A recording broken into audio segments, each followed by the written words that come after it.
All right, folks, welcome back. We have some fun test server stuff to go through, talking about Fafnir. This Persephone's repair is going to probably break the game, like I've been predicting on other elements.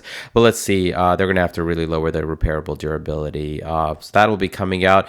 We're talking Hades too and some other fun Greek stuff. They have relabeled or renamed all the chips. So this is damage increased on repair. Aegis on mild damage. I think these are a little bit better than before, but I mean, there's going to need some further tweaking. So, the Absorber is still kind of the OG.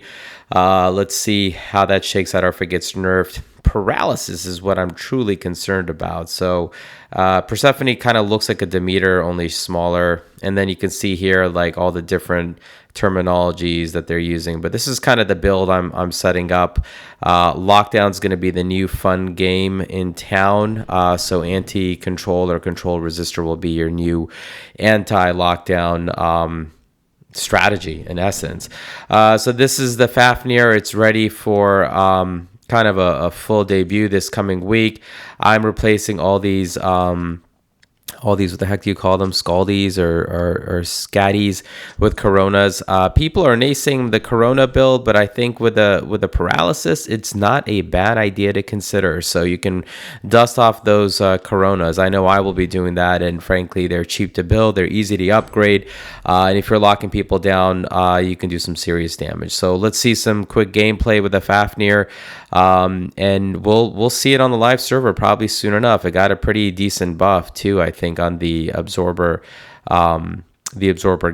One trick about the Fafnir too that you have to kind of remember is it will absorb and retribute any damage and will continue to retribute that damage while it's in the air. So you could really pack a wall up if you want to. I'm going to probably be running this Scourge build because I'm a Scourge junkie. I've had him for 2.5 years. I have him, MK 2.8, and I'm not going to stop using them. So let's kind of see how that shakes out. In this version, I think I've got the actual beam working for me. I think in previous test servers for at least iOS, I was having issues with it, but I've got it working, and it looks to be pretty decently effective. So it's supposedly an anti-Titan beam. But, I mean, nobody really has Titans out on test server anyways. It takes forever for people to get to that point. So I think I'll just be, I can't even kill this guy here. I'll just block him. That'll be difficult. So again, strategy is to use the absorber when you're getting attacked like I just did. And let's see. You can see now with 2 Scourges in the beam, it can pack a little bit of punch. But I think the smart move here with the Fafnir, you guys can quote me on it. And hey, Reddit community, you guys have been awesome, liking and subscribing and following me and commenting on my videos. So thank you for that. But quote me here. I think 2 cloakings and a last stand will be the optimal build, because basically you can just kind of fly and hide and whack away with massive damage once you're up in the air. Sort of like this, except, these Demeters are kind of being a pain. So speaking of Reddit, got the Sheriff Demeter from the Reddit giveaway, so very excited about that. I will be probably the only nut job. I love healing. I will be the only nut job running 3 Demeters. So I'm gonna enjoy that because I don't know. The Fafnir is great, but it's gonna take forever to get one. And I don't see. I kind of, it's like a flying Typhon that's mixed with a hawk and something else. Like, I've got hawks. I'm good. Unless they make it really enticing. Let's see. All right, we've got like no beacon control here, and everybody's clustered up.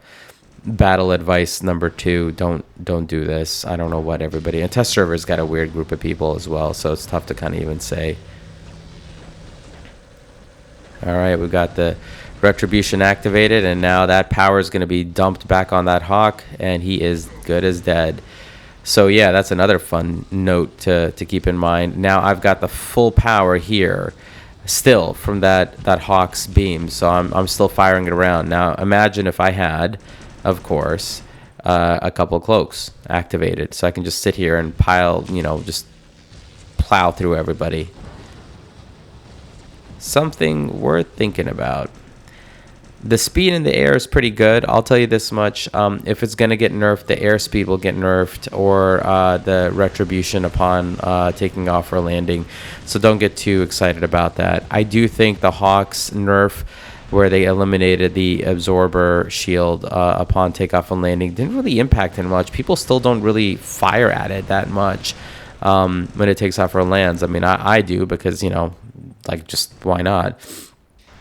All right, so we got a rampage with that. That was actually pretty decent. All right, now let's see this Corona build with the paralysis. How many shots will it take? 1, 2, 3, 4, 5, 6. So it's not that good. Well, I guess I am 500 meters away. All right, let's try this again. All right, 1, 2. Okay, no. Yeah, 1, 2, 3. Oh, with the beam, it certainly does the lockdown ability, so that could be an interesting play. So use the beam, lock down enemies that way. It's like a damn Johnny, actually, with the paralysis effect. All right, I'm clearly going to commit suicide here.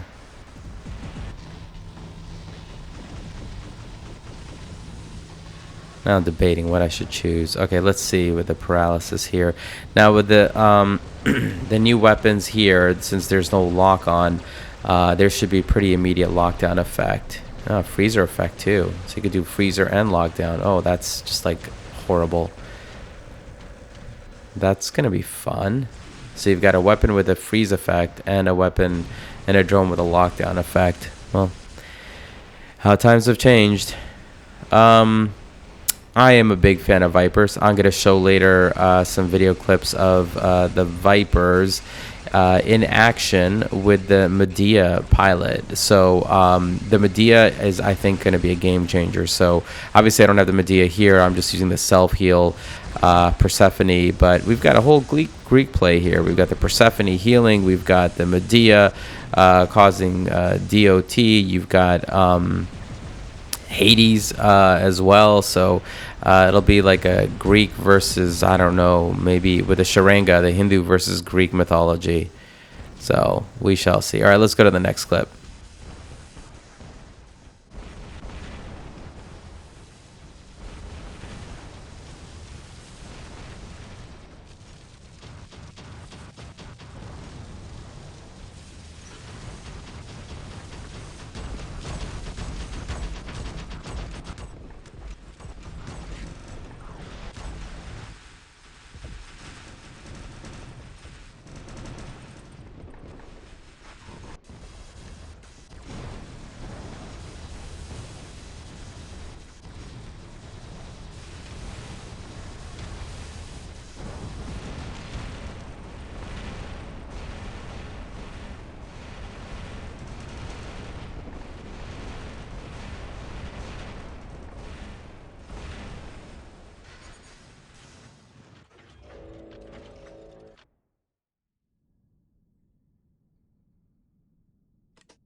All right, queuing up the Fafnir again.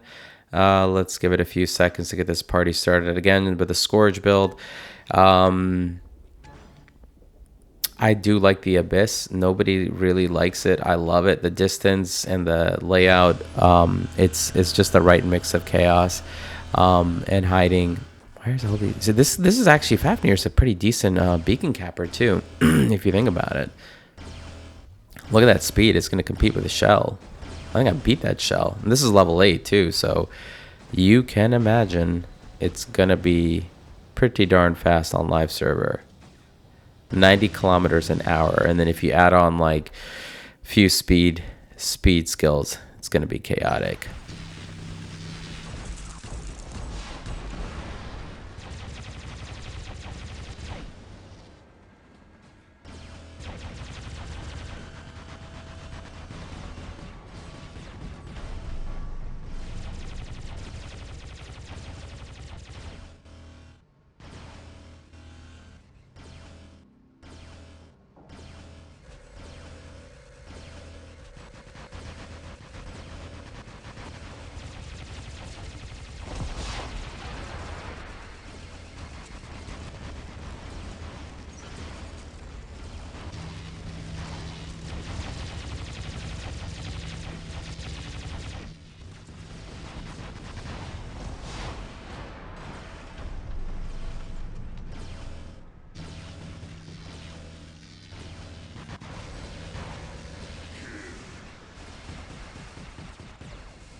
All right, so we didn't get a good chance to play the Corona build in the last one. So let's see how this works with the paralysis.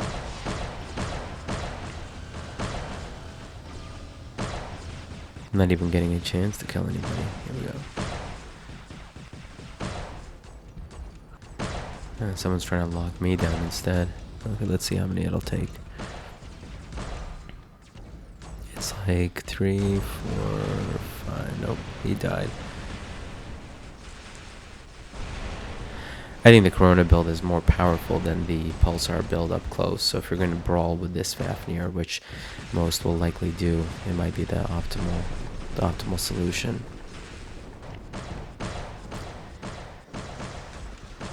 Oh, he's locked down. Thank you, paralysis.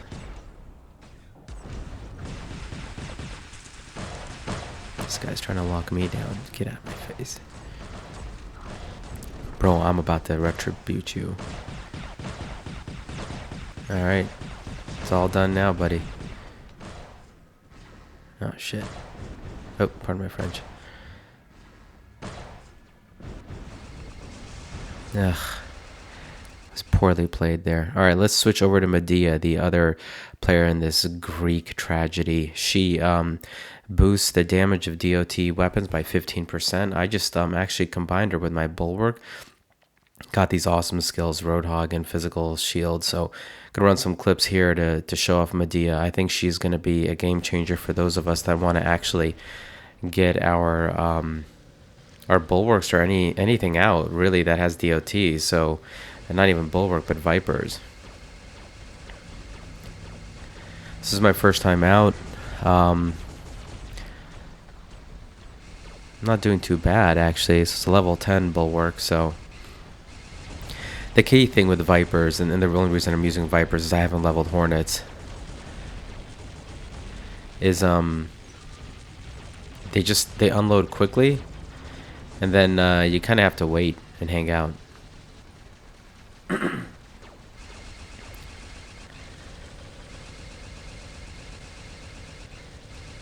My aim is all off too. Let's see what I can do here.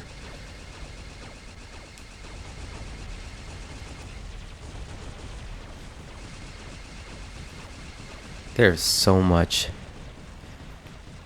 DOT going on here. Look at that. It's just like crazy. Let me see if I can take this guy out too. So I also put a Viper on, not a Viper, sorry, a Wasp. I wanted to see how that works with a 500-meter arms controller. Yeah, he's getting a little sick of all that DOT.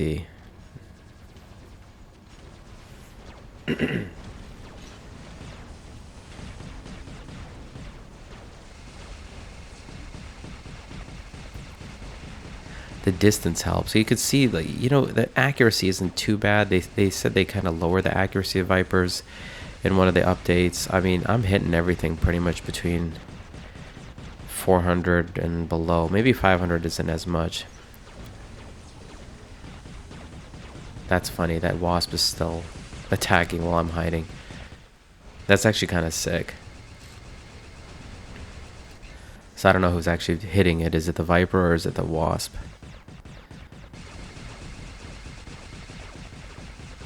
So the one key thing about this build with Midea on any of these DOT weapons is it takes patience. You have to duck in, duck out. I think the Bulwark is the best combination because it has the Aegis and it has the physical shield. It's a small physical shield, but it works. So, and let's be honest, the Bulwark has been completely neglected. It's a tier 2 bot now or something. I don't even know. Oh, damn, Titan Slayer. There you go. So, you know, I think it's worthy of at least considering on a Bulwark. I don't know, the other legendary pilots for other bots like the Orochi or the Aojun, maybe not so much, but yeah, I don't think I would use the Midea on a Leech Wasp or a Typhon Wasp. Look at this, oh my god. First the Titan, now this. The best part is, like, even though they're in Last Stand, you can just keep on firing and the DOT just kind of rows them away. I don't even know if I do Hornets, honestly. I think I might just keep the Vipers. On why even bother with that?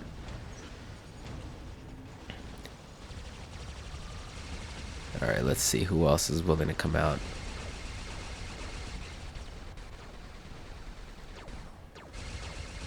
All right, let's see if I can take this guy out too. Yep, triple kill. There we go. I'm feeling this. Medea's kicking butt. First time out. It's probably beginner's luck.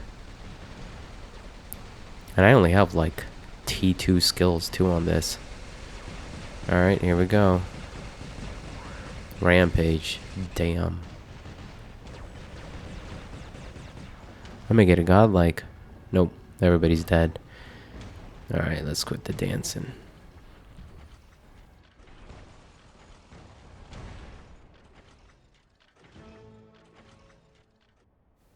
Alright, so let's try this out with some Hornets. These are level 6 and 7. Not too great, but, you know, let's see if it's worth the upgrade. Because it's be like 300 million to do both of these.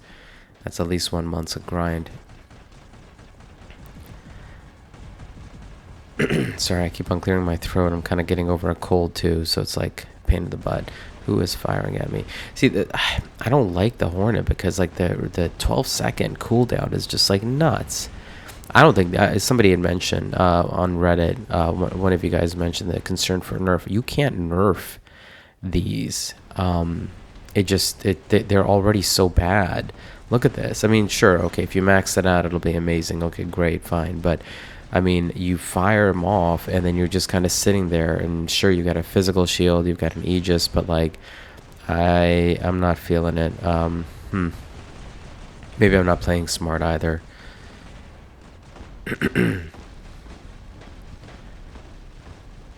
I put a max fortifier on, by the way, and I think a balanced unit and a max last stand. So those are kind of the module setups on this Bulwark. So if I MK2'd it, he's already a level 10. He may be able to hang a little bit longer, and maybe the Aegis will be bigger, thicker, last longer. Yeah, I'm feeling the Viper more. Maybe it's the sound effect too. I don't know about you guys. I'm feeling the Vipers more. Get out of my face, bro. Come on. Here we go.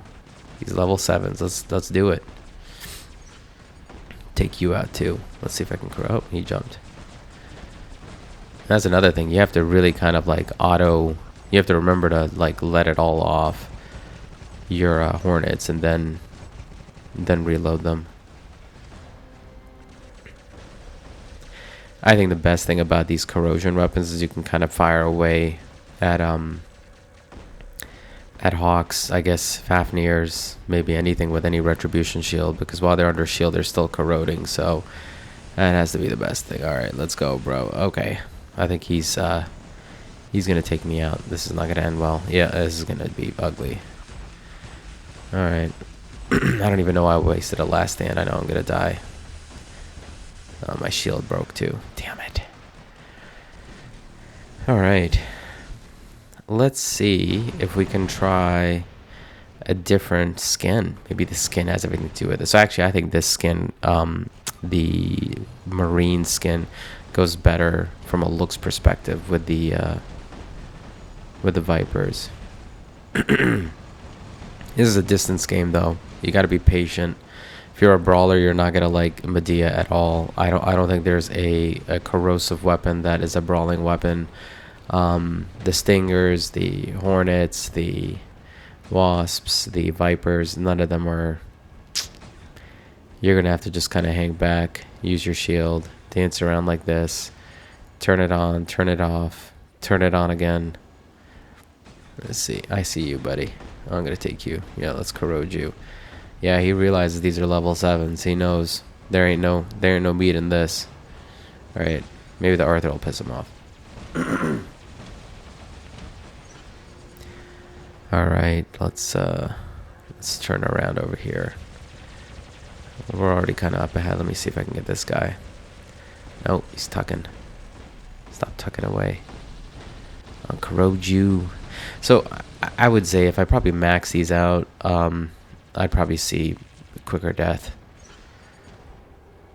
of my enemy robots. But I just don't like the cool off. Oh my god, the cool off is so slow. Or so it takes so long.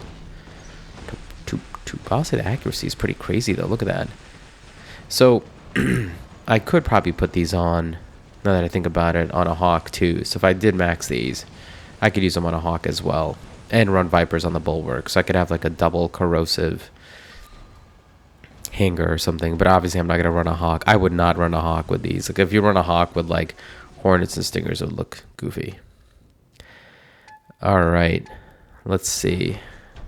All right, we're going to do a few games here just with my current winnings. So this is a level 4 Nitro on my shell. I'll give you guys an idea of what this Nitro unit does. It's a really good module for your beacon runner, so I had no qualms about taking it up to 11% over. I think level 4 is about 11% over. I think I've also got an absorber on this shell. If I don't, I eventually did get one. They were for sale. I know. I posted it on Reddit too, so you guys probably are aware of it. But $29, honestly, if you're spending on any of this stuff, it's not bad given how much gold you would spend and luck you would need to get an absorber as is, and time too. Jesus, so. Yeah, so I'm taking 2 bots on. Probably not the best idea. I'm about to trigger my last stand, but hey, I'm just holding down the beacons and keeping these 2 occupied. If for anything, the key strategy here should be keeping two of the players occupied, which means that essentially 4 others are out there doing something else. So I'm about to die here. Yeah, I do have my absorber up. All right, let's see. I'm gonna have a little Sharanga play in this too, so. Running a double Demeter and loving it, and got my second Sheriff Demeter from Reddit. So thank you, JF, and all the other Reddit mods. Pretty kick-ass. I am going to probably run a triple heal. Absolutely triple heal hanger. I've got a tier in the Nightingale, so I'm a healer. I just naturally am. It's probably why I'm in medicine anyways. Let's see. Okay, so I'm probably going to die. 2-on-1 is not going to work. I'm going to just give up this beacon. Or just, what other choice do I have? I should have maybe held it down actually as a sidebar strategy and just dropped in another bot. Alright, here we go. Midea. I think I have now taken these to T3, the skills, so you can see the Bulwark's moving a little faster. I don't see a reason to upgrade the Bulwark Midea skills beyond this. I think all you need is a strong physical shield and some Roadhog and you're good. Good lord, everybody is moving. I cannot aim. And I'm not drunk. I'm not drunk right now. Alright, there we go. Let's pile it on. I like the Vipers. They just look more active too. It's just badass animation. Oh, part of my French. Sorry, Redditors. I know we have an age spread. Alright, let's go. Let's take this guy out too. Nope.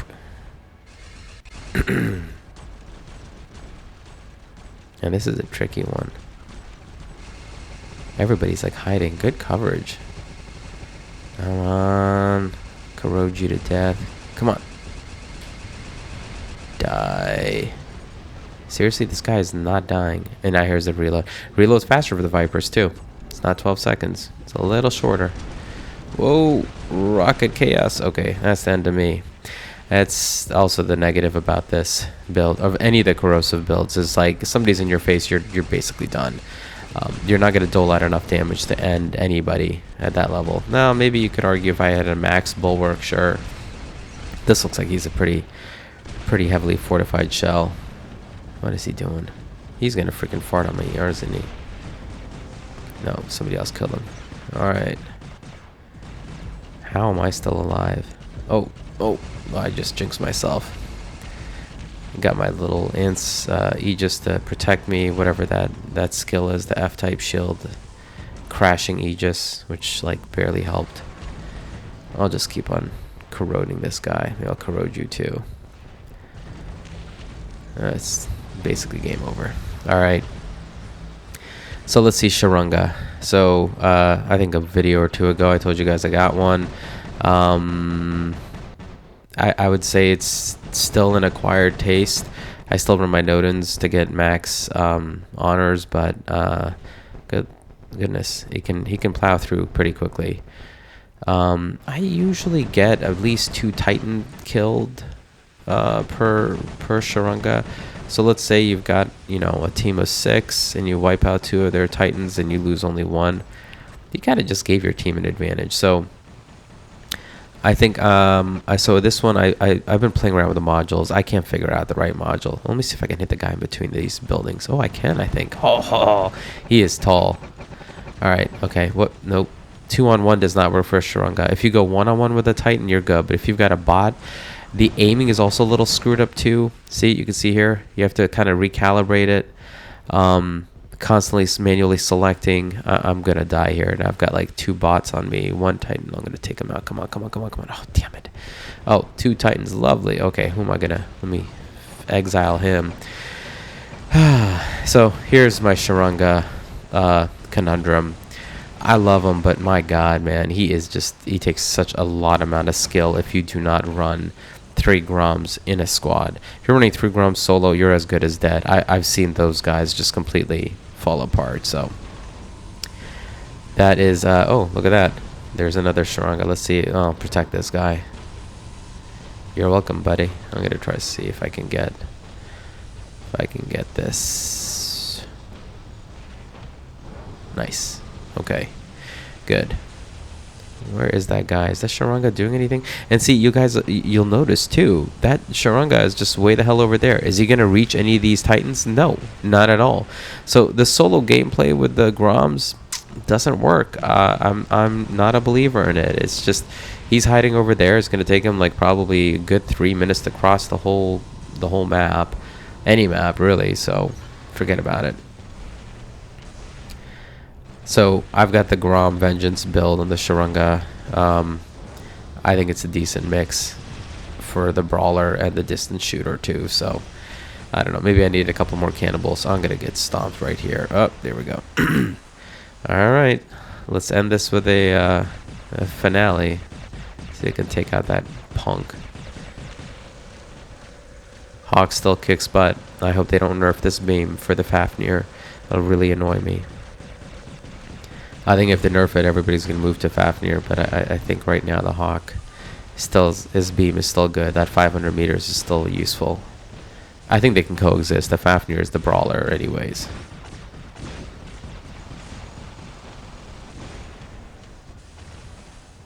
Alright, well this game is definitely over. Alright guys, let's go to the next clip.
So that was a cool victory. This last clip is actually going to just be me playing around my Hades. So I've got like a level 8 incinerator here.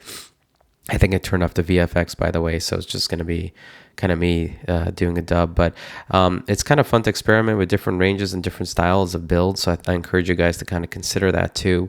Here, the incinerator, obviously has the bombshell effect, but then you lock down. Like, look at this guy. I locked him down now. He is pissed. He's ready to come in my face. I've got an absorber too. And you can just kind of keep on annoying them because he just pushed me away. I'm trying to get the beacon anyways, but you can keep on locking him down and kind of keep on pushing him back. So The magnetars here are level 7, the incinerator's like a level 7. Alright, so I lied. There's actually one more clip, and a fun one. So I actually forgot to put any modules on this Hades. So no last stand, no anything. I'm just running a little naked. So this is actually kind of a very, I mean it's MK2, but still MK2, but level 7 incinerators and magnetars. No, oh, I've got lockdown obviously on the chip for the drone, but yeah, I think it's a fun, really weird mixed build. The 500-600 meter range is kind of screwy, but if you lock somebody down in a few shots with a magnetar, you can basically just obliterate them with the bomb effect with the incinerator. So I only won one incinerator in this event, which I was, I guess, semi-okay, but I'd like two, so I could even have the option of putting it on a Hawk or an Orochi or something else that I may build. I only have 1,000 Orochi comps, but here I am just kind of treading along, chilling. I've got level 7s. I didn't even say anything to this Orochi. So another minor trick, don't just fire at somebody when you see them, because then they probably didn't see you. So get the beacon, hold the beacon, convert it, and then just unrelentingly release everything.